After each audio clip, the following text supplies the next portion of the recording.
إحدى تلك العوامل التي جعلتنا هكذا استسلاميين أمام الأمر الواقع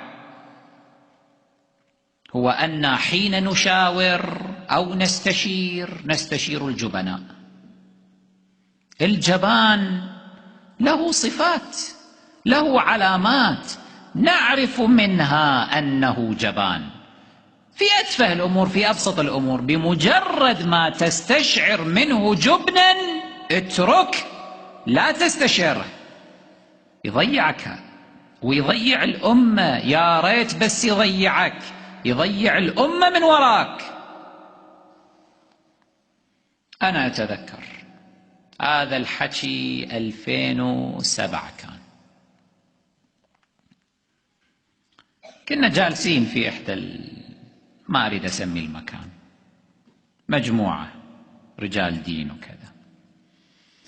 وتدرون في 2007 كانت الحوادث الدامية متصاعدة جدا في العراق، حتى في بغداد، إلى أن قيل بغداد سقطت خلص بعد، يعني هي بس منطقة الخضراء وخلص. كانت حالة جدا مستفحلة، دماء، تفجيرات، أمن مفقود. فصار بحث في هذا الأمر أنه ما الحل، ما العلاج.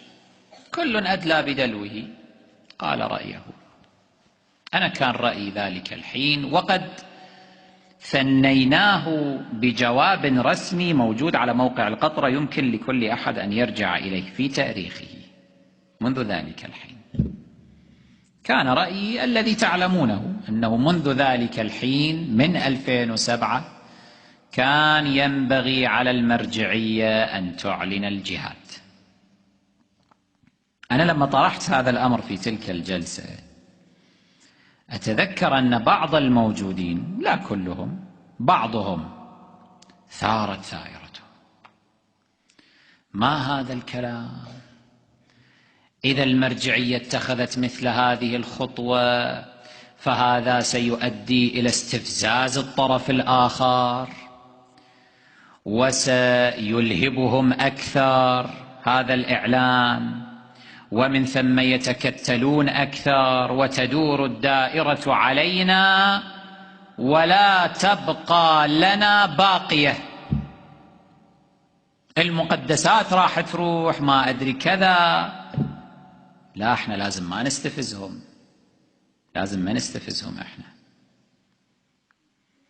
صار نقاش طويل عريض، بالنتيجة هؤلاء أصروا على كلامهم، فقلت نرى وترون. شنو اللي صار آخر شيء؟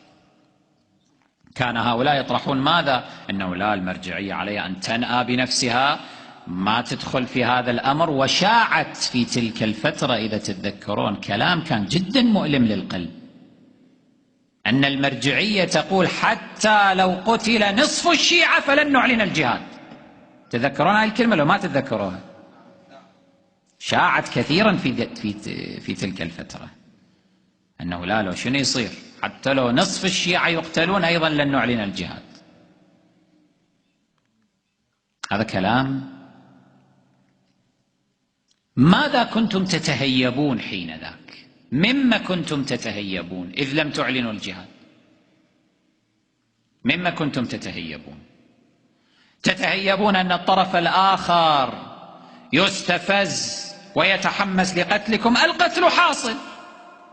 ها أنتم عملتم بالنظرية الأخرى، فإذا بكم تكتشفون متأخرا أنه كان ينبغي إعلان الجهاد.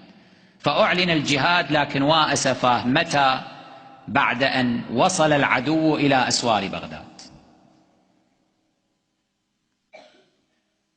هذا التأخر سنوات، من يدفع ثمنه؟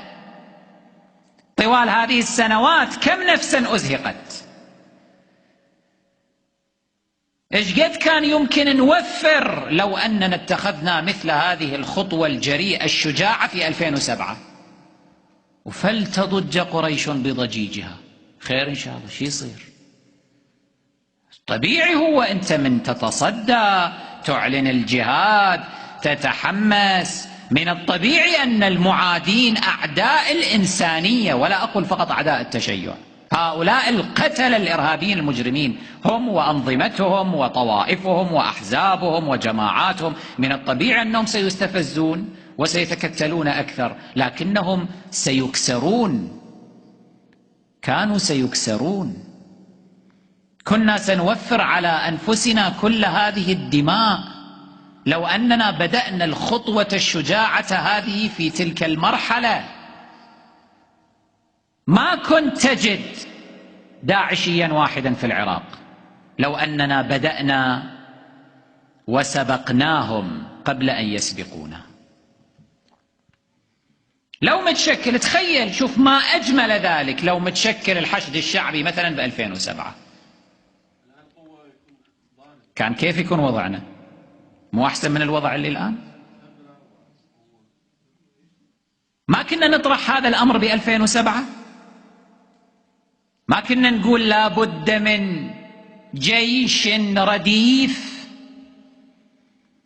جيش موازي، كنا نتكلم ونقول تابع للمرجعية، خاضع للمرجعية، مو خاضع لقيادات أمنية مشكوك بها تتخذ قرارات غير صائبة. نحتاج إلى هبة شعبية لله. أنت شعب مهدد، حضارتك مهددة، بلدك مهدد، انهار، ضاع، ماذا تنتظر؟ لا، الحكمة والمداراة والتقية وما أدري كذا والتعقل، وهذه الأمور وين وصلتنا؟ عناوين براقة لكن المضمون سقيم. لا تشاورن جبانا فإنه يضيق عليك المخرج. في مثل هذه الظروف خاصة لابد المرجعية ما تستشير إلا الشجعان من أهل الدين، من أهل الخبرة، من أهل التعقل، من أهل الرأي الحصيف، نعم، ولكن شجعان. إذا لمست منهم صفة الجبن ولو في أصغر الأشياء فليسوا أهلا للمشاورة. قل له روح أنت، روح هناك على مكتب الاستفتاءات اشتغل،